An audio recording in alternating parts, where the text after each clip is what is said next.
ఆంధ్రప్రదేశ్లో ఇప్పుడు కొత్త భయం పట్టుకుంది. నిన్నటి వరకు డెంగ్యూ, మలేరియా అంటే భయపడిన జనం ఇప్పుడు స్క్రబ్ టైఫస్ అనే పేరు వెంటే వణికిపోతున్నారు. పల్లెల నుంచి పట్టణాల వరకు చాప కింద నీరులా ఈ వ్యాధి విస్తరిస్తోంది. సరైన సమయంలో గుర్తించకపోతే ప్రాణాలకే ముప్పు. అసలు ఏంటి స్క్రబ్ టైఫస్ అంటే? స్క్రబ్ టైఫస్ ఇది ఒక ఓరియంచియా సుసుగామి అనే బ్యాక్టీరియా వల్ల వస్తుంది. ఇది మన కంటికి కనిపించని చిగ్గర్మైట్స్ అంటే నల్లి జాతికి చెందిన కీటకాల ద్వారా మనుషులకు సోకుతుంది. ఇవి ఎక్కువగా పొదలు, గడ్డి పెరిగిన ప్రాంతాలు, అటవీ ప్రాంతాల్లో ఉంటాయి. ఈ కీటకం కుట్టినప్పుడు బ్యాక్టీరియా మన శరీరంలోకి ప్రవేశించి తీవ్రమైన జ్వరానికి దారితీస్తుంది. కీటకం కుట్టిన చోట సిగరెట్ అంటించినట్లుగా ఒక నల్లటి మచ్చ ఏర్పడుతుంది. ఇది ఈ వ్యాధి ప్రధాన లక్షణం. వారం దాటినా జ్వరం తగ్గకపోవడం, విపరీతమైన తలనొప్పి, కండరాల నొప్పులు, పొడి దగ్గు, కొన్నిసార్లు ఒంటిపై దద్దుర్లు రావటం కనిపిస్తాయి. నిర్లక్ష్యం చేస్తే కిడ్నీలు, ఊపిరితిత్తులు దెబ్బతినే ప్రమాదం ఉంది. స్క్రబ్ టైఫస్ బారిన పడిన వారికి సాధారణ యాంటీబయాటిక్స్తో వ్యాధి నయమయ్యే అవకాశం ఉంది. కానీ అవగాహన లేక సకాలంలో గుర్తించలేకపోవడంతో సమస్య వస్తోంది.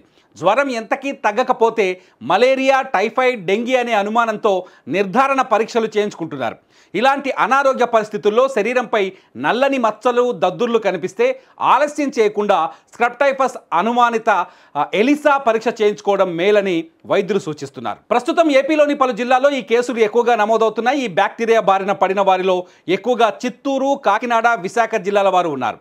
చిత్తూరు జిల్లాలో 379, కాకినాడలో 141, విశాఖలో 123 కేసులున్నాయి. ఇంకా వైఎస్ఆర్ కడప జిల్లాలో 94, నెల్లూరులో 86, అనంతపురంలో 68, తిరుపతిలో 64, విజయనగరంలో 59, కర్నూలులో 42, అనకాపల్లిలో 41, శ్రీకాకుళంలో 34, అన్నమయ్యలో 32, గుంటూరులో 31, నంద్యాల జిల్లాలో 30 కేసులు వెలుగు చూశాయి. భారీగా కేసులు పెరగడంతో ఏపీ వైద్య శాఖ అప్రమత్తమైంది. విజయవాడ, గుంటూరు, విశాఖపట్నం, కాకినాడ, తిరుపతి లాంటి ప్రధాన ఆసుపత్రుల్లో అనుమానిత పరీక్షలు చేయిస్తున్నారు. ఇవి కాక పబ్లిక్ హెల్త్ ల్యాబ్లో 17 జిల్లాల్లోనే ఉన్నాయి.